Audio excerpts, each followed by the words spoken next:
Hello everyone, welcome to my channel. আজকে আমরা যাব একটা বাচ্চার বার্থডেতে, আমার স্টুডেন্টের মায়ের সাথে। এখানে আমার স্টুডেন্টটা রেডি হচ্ছে, এই জামা ফামা ওরই একটু দেরি হয়ে গেছে, এই জুতো পরছে। এখন আমরা বেরিয়ে গেলাম, আস্তে আস্তে আমরা ভেন্যুতেও পৌঁছে গেলাম। জায়গাটা এত সুন্দর সাজিয়েছিল, চারিদিকে বেলুন দিয়ে, মানে ভীষণ সুন্দর।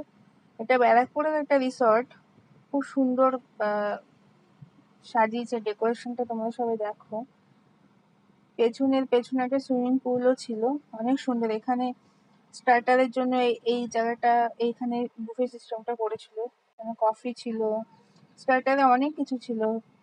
Fish ball, chicken fish ball, sweet butter corn, তারপর এখানে মকটেলও ছিল। আমরা কোনটা বেশ অরেঞ্জের, ওটা খেয়েছিলাম।